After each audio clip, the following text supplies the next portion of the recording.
آج کی ڈیٹ میں وہ کوئی ان کو متون نہیں کر سکتا. دنیا اور آخرت میں رسول اللہ کی بیوی ہیں, ہماری ماں ہیں. بالکل. یہ تو خامنائی صاحب جو اس وقت مفتی اعظم ہیں ایران کے, ان کا باقاعدہ فتویٰ ہے کہ جو حضرت عائشہ کی توہین کرتا ہے وہ کہتے ہیں شیعہ سے خارج ہے. ہم اسے شیعہ ماننے کے لیے تیار ہی نہیں ہیں. حضور کی کسی بیوی کی توہین کرنا, نعوذ باللہ من ذالک. سب سے بڑا کوئی شیعہ ہو سکتا ہے نا علی کا تو عمار ابن یاسر ہیں. بخاری میں حدیث موجود ہے, عمار ابن یاسر کوفے کے ممبر پہ چڑھتے ہیں اور اوپر کی سیڑھی پہ حسن ابن علی کو بٹھاتے ہیں اور خود نیچے بیٹھتے ہیں اور خطبہ دیتے ہوئے کہتے ہیں کہ اے لوگو, اللہ نے تمہیں آزمائش میں ڈالا ہے. ایک طرف دنیا اور آخرت میں تمہارے نبی کی بیوی ہیں عائشہ جو بصرہ سے روانہ ہو چکی ہیں, لیکن اللہ نے تمہیں آزمائش میں ڈال دیا ہے کہ تم عائشہ کی اطاعت کرتے ہو یا اللہ کی اطاعت کرتے ہو. اللہ کی اطاعت کس کو کہہ دیا؟ حضرت علی کی اطاعت کو. کیوں؟ یا ایھا الذین آمنوا اطیعوا اللہ واطیعوا الرسول واولی الامر منکم. اطاعت کرو اللہ کی اور اس کے رسول کی اور جو تم میں حکمران ہے. لیکن عمار ابن یاسر نے اما عائشہ کا مرتبہ کم نہیں ہونے دیا, کہا دنیا اور آخرت میں تمہارے نبی کی بیوی ہیں. یعنی اس عمل ہونے سے وہ زیرو سے ملٹیپلائی نہیں ہوئی, ان کی نیکیاں ان کی غلطیوں پر بھاری ہیں. عمار ابن یاسر کے بعد کس کی ڈگری کی ضرورت ہے حضرت عائشہ کی شان میں؟ اور قربان جائیں امام بخاری نے حضرت عائشہ کی فضائل کے چیپٹر میں جو حدیث لی ہے نا, حضرت عائشہ کی فضیلت میں جو حدیثیں ہیں اس میں عمار ابن یاسر کی حدیث لے لی صحیح بخاری میں کہ دنیا اور آخرت میں تمہاری نبی کی بیوی ہے. تو حضور کی بیویوں کے فضائل بھی شیعہ علی نے بیان کیے ہیں. شیعہ میں یہ پولیٹیکل ٹرم میں استعمال کر رہا ہوں, وہ والا شیعہ نہیں ہے جو رافضیت والا ہے, حقیقی شیعہ علی.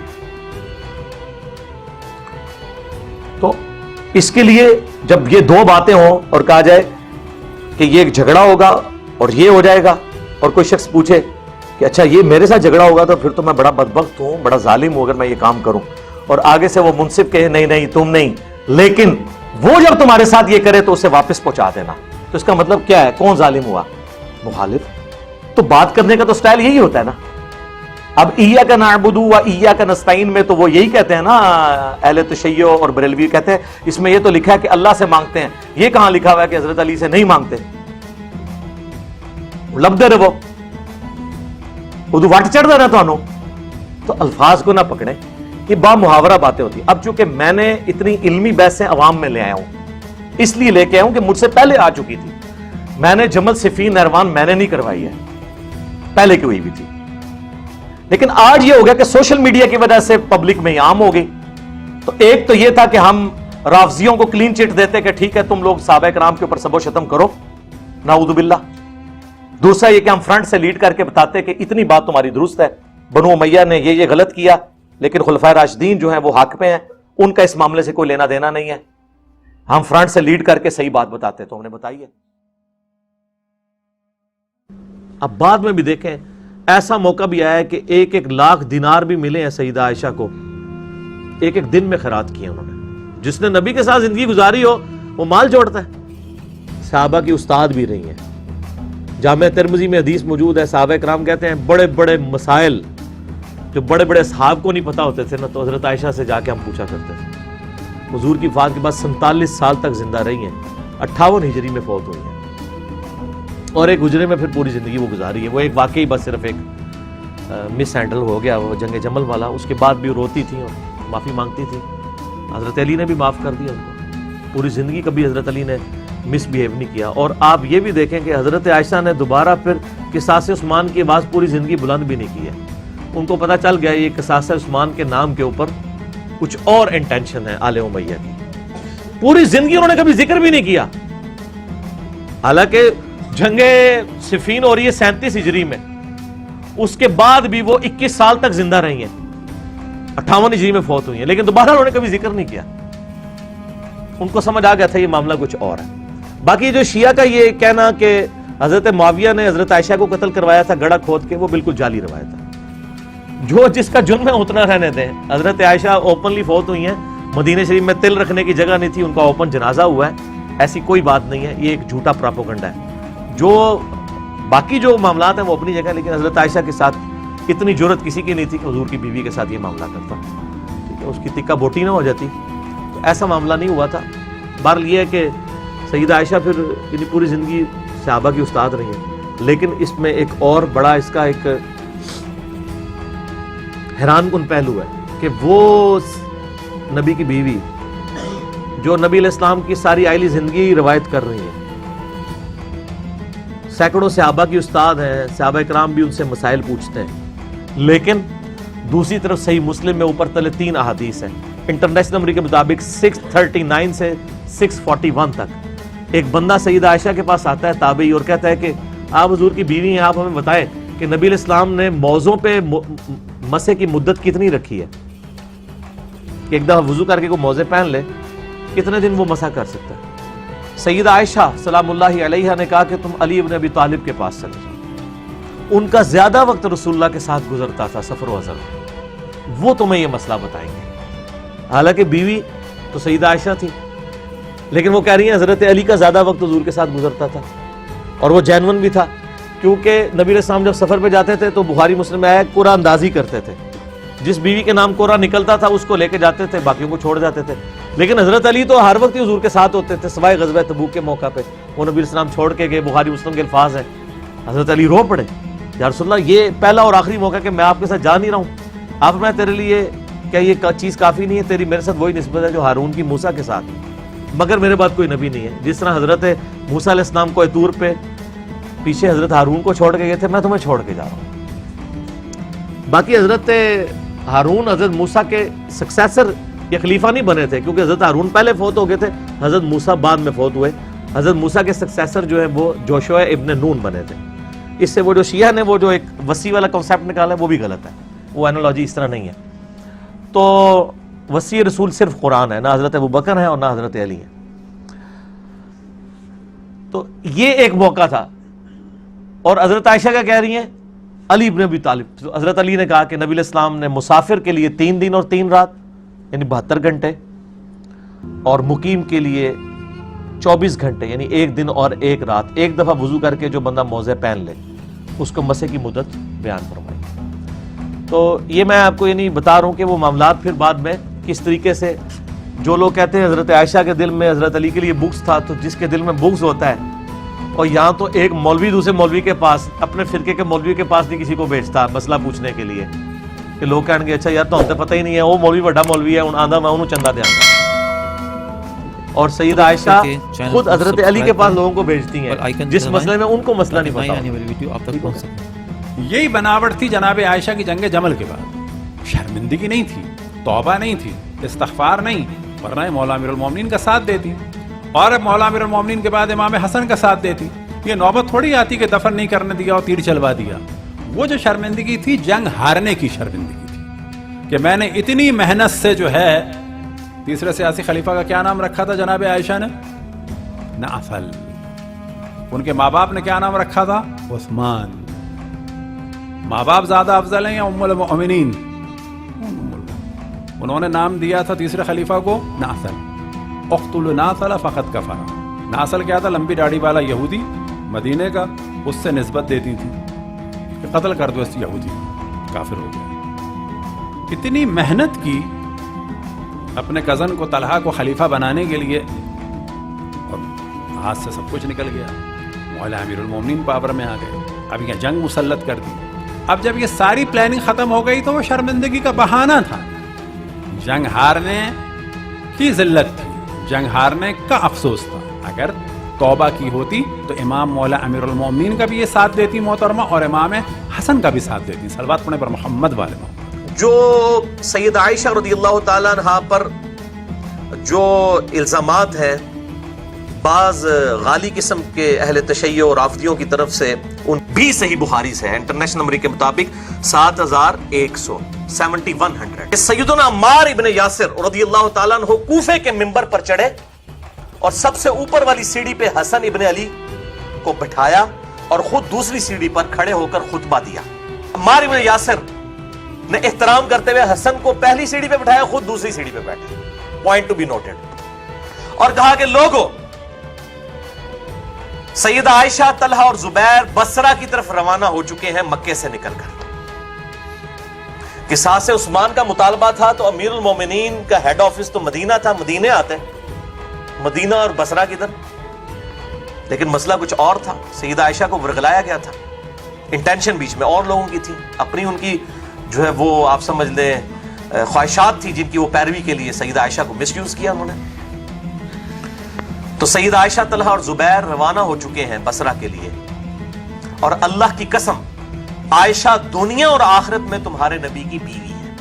اب عمار بن یاسر نے احترام نہیں جانے دیا، کیا کہا؟ دنیا میں بھی بیوی ہے تمہارے نبی کی اور آخرت میں بھی، یعنی جنتی عورت ہے. لیکن اللہ نے تمہیں آج آزمائش میں ڈال دیا ہے کہ تم اللہ کی اطاعت کرتے ہو یا عائشہ کی اطاعت کرتے ہو. اندازہ کریں، اللہ کی اطاعت اور عائشہ کی اطاعت اپوزٹ آ گئے ہیں. اب تمہارا امتحان ہے کہ اللہ کی اطاعت کرتے ہو یا عائشہ کی. اللہ کی اطاعت کیوں؟ سورۃ النساء آیت نمبر 59 ہے، یا ایھا الذین آمنوا اطیعوا اللہ واطیعوا الرسول واولی الامر منکم. اے ایمان والو، اللہ کی اطاعت کرو اور رسول کی اطاعت کرو، اور تم میں جو حکمران بنا ہو اس کی بھی اطاعت کرو. تو حاکم وقت جو خلیفۃ المسلمین ہو اس کی اطاعت اللہ کی اطاعت میں داخل ہے، لیکن وہ اوپن نہیں ہے. اس میں فَإِن تَنَازَعْتُمْ فِي شَيْءٍ فَرُدُّوهُ إِلَى اللَّهِ وَالرَّسُولِ. اگر جھگڑا ہو تو اللہ اور اس کے رسول کی طرف پلٹاؤ، اور وہ ہم نے پلٹا دیا ہے. اللہ اور اس کا رسول گواہی دے رہے ہیں کہ علی حق پہ ہیں، وہاں پہ پلٹا کے دیکھ لیں. تو اللہ نے آزمایا ہے کہ تم عائشہ کی اطاعت کرتے ہو یا اس کی یعنی اللہ کی اطاعت کرتے ہو. آج کی 8ویں اور آخری حدیث اما عائشہ رضی اللہ تعالی عنہا وعلیہ السلام کی توبہ سے متعلق کہ انہوں نے رجوع کیا. وہ ہے میرے بھائیوں صحیح بخاری میں انٹرنیشنل نمبر کے مطابق 1391 ہے. یہ بھی صحیح بخاری سے. اما عائشہ رضی اللہ تعالی عنہا پر جب نزا کا عالم طاری ہوا تو انہوں نے ابن زبیر اپنے بھانجے کو، جو صحابی بھی ہیں، صحابی کے بیٹے ہیں اور سیدنا ابو بکر کے نواسے ہیں، سیدہ اسماء بنت ابی بکر کے بیٹے، ان کو بلا کر وصیت کی کہ مجھے رسول اللہ صلی اللہ علیہ وآلہ وسلم اور ابو بکر اور عمر کے ساتھ دفن مت کرنا، بلکہ مجھے میری سوکنوں کے ساتھ بقیع غرقد قبرستان میں دفن کرنا، جو روضہ شریف کے بالکل سامنے ہے. میں نہیں چاہتی کہ ان 3 ہستیوں کی وجہ سے، ابو بکر، عمر اور ہمارے محبوب صلی اللہ علیہ وآلہ وسلم جو ان کے شوہر بھی تھے، ان تینوں کی وجہ سے لوگ میری تعریف کریں. یہ کتنی خوش نصیب ہے، ان کے ساتھ دفن ہوئی ہے. مجھے میری سوکنوں کے ساتھ دفن کرنا، باقی امہات المومنین کے ساتھ. بخاری میں اتنے ہی الفاظ ہیں، لیکن اسی کا ایک طریق جو ہے المصنف ابن ابی شیبہ میں انٹرنیشنل نمبر کے مطابق 37,772 ہے کہ آخری وقت میں انہوں نے وصیت کی. یہی الفاظ ہیں جو بخاری والے ہیں کہ مجھے میری سوکنوں کے ساتھ دفن کرنا. پھر اس میں بڑے خطرناک الفاظ ہیں. انہوں نے اپنی ریزن بھی بتائی کہ میں کیوں چاہ رہی ہوں کہ مجھے وہاں پر دفن کیا جائے. فَإِنِّي كُنْتُ أَحْدَثْتُ بَعْدَهُ حَدَثًا، کہ بے شک میں نے رسول اللہ صلی اللہ علیہ وسلم کی وفات کے بعد وہ غلط کام کر دیا جو مجھے نہیں کرنا چاہیے تھا. ایک نیا کام مجھ سے سرزد ہو گیا. یہ ویسے میں احتراماً یہ لفظ بول رہا ہوں، احدث، ویسے اس کو آپ یاد کریں، کل محدثۃ بدعہ، ہر نیا کام بدعت ہے. سیدہ عائشہ نے عاجزی کے طور پر اپنے لیے یہ لفظ استعمال کیا. ظاہر خلفائے راشدین کے خلاف خروج تو بدعت تو ہے، لیکن انہوں نے توبہ کی کہ مجھ سے یہ والا معاملہ غلطی والا ہوا. اور ظاہر ہے قرآن حکیم میں واضح آیا ہے سورۃ الاحزاب کی آیت نمبر 33 میں، اے نبی کی بیویوں گھروں میں ٹھہری رہو. تو ان کو یہ چیز یاد آتی تھی کہ مجھے تو گھر میں ٹھہرنے کا حکم تھا حضور کی زندگی میں صلی اللہ علیہ وسلم، اور میں آپ کی زندگی کے بعد جو ہوں وہ اس طریقے سے حوض والا معاملہ بھی ہوا.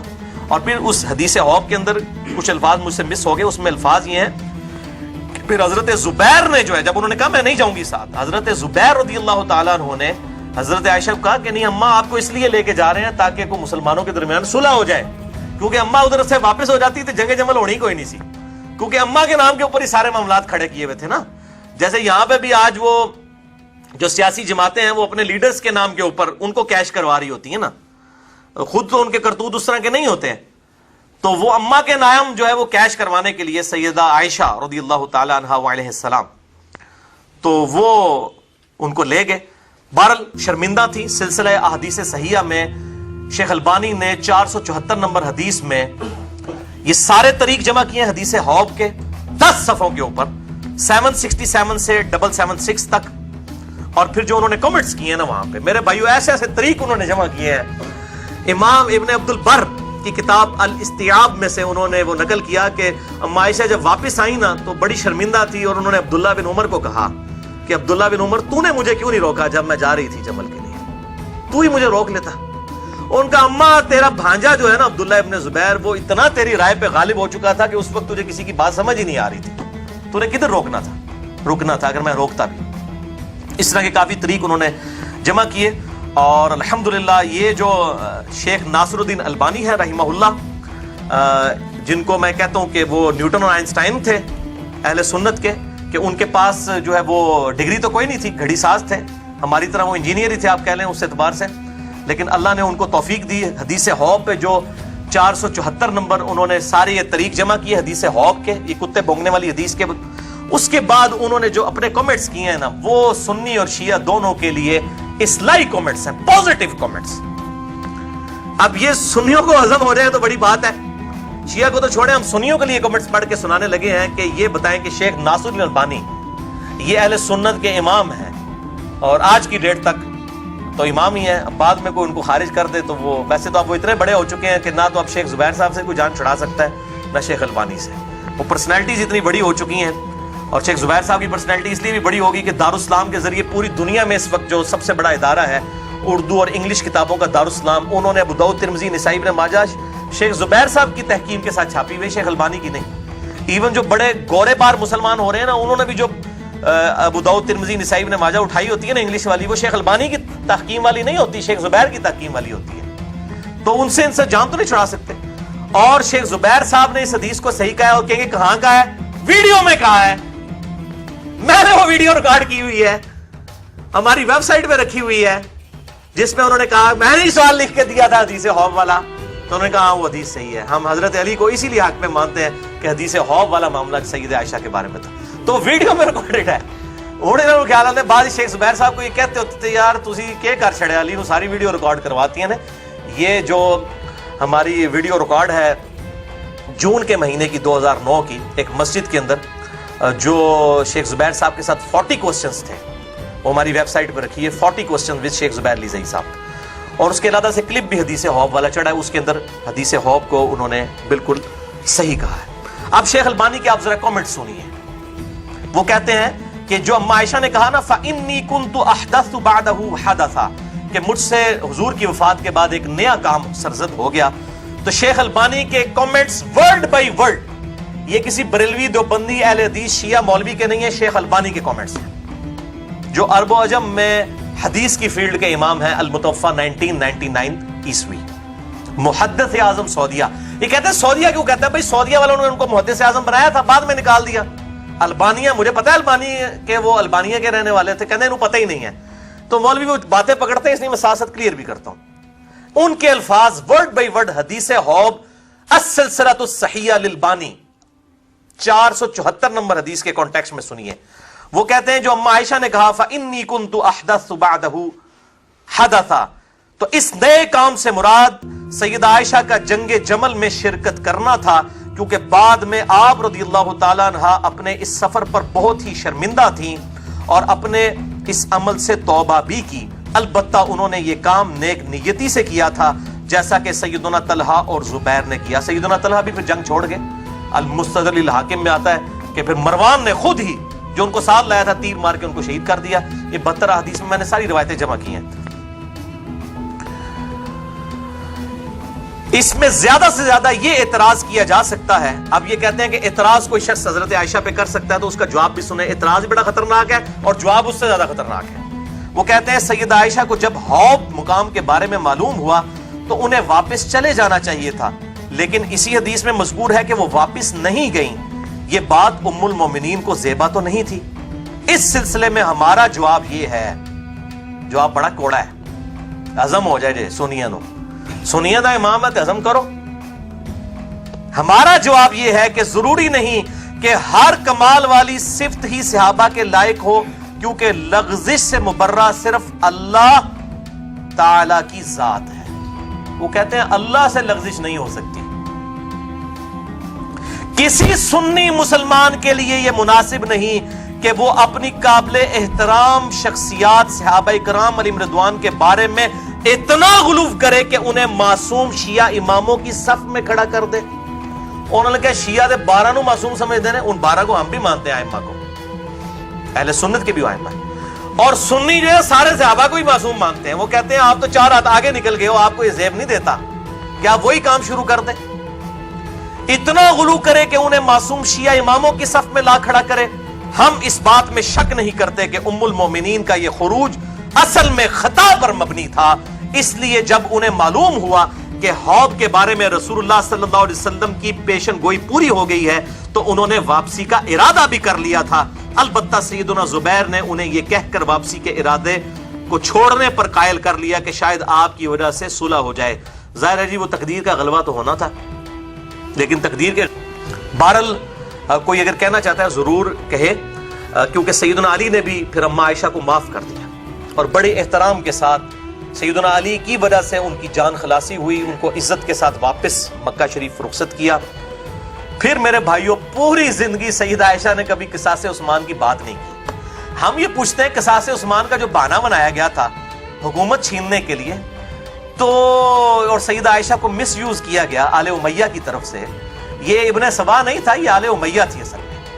ان کو چھپانے کے لیے ابن سبا کا ڈھونگ رچایا. ابن سبا تو بعد میں آیا سیدنا علی کے دور کے اندر, اس کو سیدنا علی نے خود قتل کروایا, جو سیدنا علی کے لیے خدا کا عقیدہ, الوہیت کا عقیدہ رکھتا تھا, جس کی آج باقیات جو ہیں وہ باقیات السیئات جو ہیں وہ نصیریہ فرقہ ہے شام کے اندر. تو پوری زندگی پھر سیدنا عثمان کے قصاص کی بات سیدہ عائشہ نے نہیں کی. تو قصاص کدھر گیا؟ یعنی اس کے بعد بھی سیدہ عائشہ تقریباً 21 سال تک زندہ رہی ہیں جنگ جمل کے بعد. تو کوئی روایت لے کے آئے بعد میں حضرت علی کو انہوں نے خط لکھے ہوں, کوئی حضرت معاویہ کو خط لکھے ہوں کہ بھی عثمان کے قاتلین سے بدلہ لو, ان کو پتہ چل گیا تھا یہ معاملہ کیا ہوا تھا. پوری زندگی انہوں نے بات نہیں کی. تو یہ ساری آل امیہ کی سازش تھی. اور